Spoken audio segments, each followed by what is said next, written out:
স্নেহের ছাত্রছাত্রী, আমি দীপান্বিতা ম্যাডাম। আমার ইউটিউব চ্যানেল দীপাস টিচিংয়ে তোমাদের সবাইকে স্বাগত। মাধ্যমিক উচ্চ মাধ্যমিক দুটো পরীক্ষায় শেষ হয়ে গেছে। এবারে তোমাদের আসল টেনশান শুরু। আমার প্রত্যেকটা ভিডিওতে এসে তোমরা কমেন্ট করছো, ম্যাডাম আপনি যে খবরটা দিলেন মাধ্যমিকের রেজাল্ট তাড়াতাড়ি বেরোতে চলেছে, এটা কি সত্যি? আপনি জেনুইন খবরগুলো দেন, তাই আপনার কাছে একদম ভেতরের খবরটা জানতে চাইছি। 10ই এপ্রিলের কথা যে বলেছিলেন সেটা কি সত্যি? উচ্চ মাধ্যমিকের রেজাল্ট কবে বেরোবে? উচ্চ মাধ্যমিকের নম্বর কেমন উঠছে?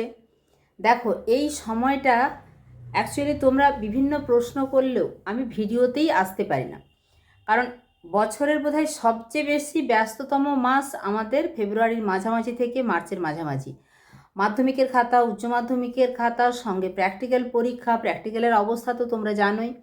প্র্যাকটিক্যাল স্কুলে আজকাল আমরা যেরকমভাবে কঠিন নিয়মের মধ্যে প্র্যাকটিক্যাল পরীক্ষা দিয়েছি, এখন বাচ্চাদেরকে হেল্প করে দিতে হয়। এটা আমার প্রকাশ্যে বলতেও কোনো অসুবিধে নেই যে তোমাদেরকে কিন্তু বেশ কিছু স্টুডেন্ট একদম ভীষণ রকমভাবে ইরেগুলার, স্কুলেই আসে না। প্র্যাকটিক্যাল প্রথম থেকে শেষ পর্যন্ত যা করানো হয়েছে কয়েকটি মাত্র স্টুডেন্ট জানে। এবার ব্যাপারটা হচ্ছে, আলটিমেট তো তোমাদেরকে একটা জায়গায় আমাদেরকে পৌঁছে দিতেই হয়, সেটা বোর্ডেরও নির্দেশ থাকে। আমরা থিওরি পরীক্ষাগুলোর ক্ষেত্রে এটা তোমাদেরকে একদম ভেতরের ব্যাপারটা বলি, সেটা হচ্ছে কিছু নম্বর বাড়িয়ে দেওয়া হয়।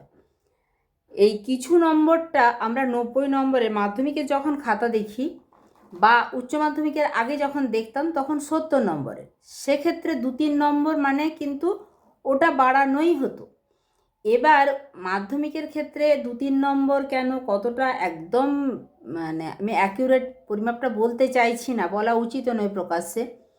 তবে উচ্চ মাধ্যমিকের ক্ষেত্রে যেখানে মাত্র 10.5 বা যেটা প্রজেক্ট বেস সাবজেক্ট সেখানে 12তে পাস, সেখানে 2-3 নম্বর দিয়ে পাস করানো মানে কিন্তু অনেকটাই নম্বর দেয়া হচ্ছে।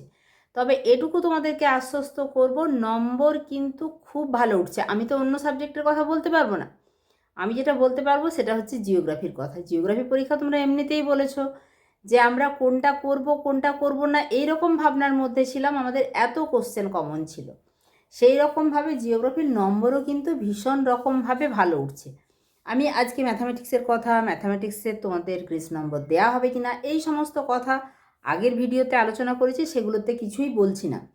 আজকে একদম তোমাদেরকে ডেট ধরে কেন বলছি, ডেট যতক্ষণ না বোর্ড ঘোষণা করবে বা উচ্চ মাধ্যমিকের রেজাল্টের ক্ষেত্রে সংসদ ঘোষণা করবে ততক্ষণ পর্যন্ত কিন্তু আমাদের কিচ্ছু করার নেই, কিচ্ছু বলার নেই। এবার আমরা কীটা দেখে বুঝতে পারি যে রেজাল্ট কতটা তাড়াতাড়ি বেরোতে চলেছে, সেটা হচ্ছে আমাদের উপর কতটা প্রেশার থাকে। এবছর মাধ্যমিক উচ্চ মাধ্যমিক দুটো পরীক্ষাই খুব তাড়াতাড়ি হয়েছে, এটা তো সবার জানার কথা। এর মধ্যে তোমাদেরকে বলে রাখি, মাধ্যমিকের প্রথম দফা নয়, দ্বিতীয় দফার খাতাও কিন্তু জমা দেওয়া শেষ। অর্থাৎ হিস্ট্রি জিওগ্রাফি একদম আমরা শেষের লটে খাতা পেয়েছিলাম। হিস্ট্রি জিওগ্রাফির খাতা কিন্তু জমা পড়ে গেছে, সঙ্গে স্ক্রুটিনির কাজও কমপ্লিট। এরপরে সেটা বোর্ডের অফিসে যাবে, কম্পিউটার কপি যেটা, সেখানে বারবার রিচেক হবে, তারপরে ডেটা এন্ট্রি হবে, তারপরে টোটাল হবে, মার্কশিট হবে। এই সমস্ত কাজগুলোর জন্য আরও 1-1.5 মাস মতো সময় লেগে যায়।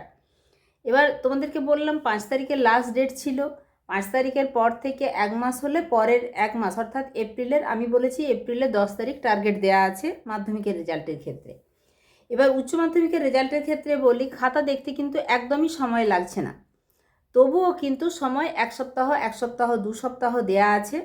যেদিন মাধ্যমিকের খাতা জমা দেওয়ার লাস্ট ডেট ছিল সেদিনই উচ্চ মাধ্যমিকের খাতা তোলার, এবং জানো তো তোমরা জিওগ্রাফি সবচেয়ে শেষে পরীক্ষা হয়েছে। এবার জিওগ্রাফির খাতা তোলার ঠিক 15 দিনের মাথায় খাতা দেখা সহ স্ক্রুটিনিও কমপ্লিট হয়ে যাবে। এবং আবারও বলছি, মাত্র 35 নম্বরের কোশ্চেনের খাতা আমাদেরকে দেখতে হচ্ছে। বাকি যেগুলো প্রজেক্ট বেস সেগুলোর ক্ষেত্রে 40 নম্বরের খাতা দেখতে হচ্ছে, ফলে সময় কিন্তু বেশি লাগছে না, স্ক্রুটিনির জন্য বেশি সময় লাগবে না। এবার মাধ্যমিকের বেশ কিছুটা পরে উচ্চ মাধ্যমিক শুরু হয়েছিল, ধরতে পারো মাধ্যমিকের যেই সময় রেজাল্ট বেরোবে তার 1 মাসের মাথায় উচ্চ মাধ্যমিকের রেজাল্টও বেরিয়ে যাবে। এটাই ছিল একদম ভেতরকার কথা, যে মাধ্যমিকের খাতা দেখা স্ক্রুটিনি করা কিন্তু কমপ্লিট, এবং বাংলা ইংরেজি তো আগেই কমপ্লিট হয়েছে, হিস্ট্রি জিওগ্রাফি লাস্ট লটে ছিল সেটাও কমপ্লিট। উচ্চ মাধ্যমিকের খাতা দেখা এখন জোর কদমে চলছে। আমি ভিডিও দিতে পারি আর নাই পারি, তোমাদের ক্লাস 12 সেমিস্টার 4-এর জন্য বলছি, জিওগ্রাফির কিন্তু প্র্যাকটিক্যাল ক্লাসগুলো পরপর যেগুলো দেয়া হচ্ছে সেগুলো অবশ্যই অবশ্যই করে দেখে নিও, তাহলে কিন্তু পরীক্ষার হলে তোমাদের অনেকটাই উপকার হবে। আমি দেখছি এরকম যে বেশ কিছু কোশ্চেন স্টুডেন্টরা আমাকে পাঠাচ্ছে, ম্যাডাম এগুলো সলভ করে দিন। আমি সেগুলোই সলভ করছি। আমি তো তোমাদেরকে বলতে পারি না যে এইগুলোই পরীক্ষাতে আসবে কি না, সেটা বলা একদমই ক্যামেরার সামনে উচিত নয়। আমি টিচার হিসেবে এগুলো একদমই করতে পারি না। তবে যেহেতু আমাকে স্টুডেন্টরাই কোশ্চেন পাঠাচ্ছে, আমি যেগুলো পরপর দিচ্ছি তোমরা কিন্তু অবশ্যই দেখে নিও, তাতে তোমাদের পরীক্ষাতে অনেক উপকার হবে, এটুকু বলতে পারি। ঠিক আছে, অনেক শুভেচ্ছা জানিয়ে আজকের মতো শেষ করছি। টাটা।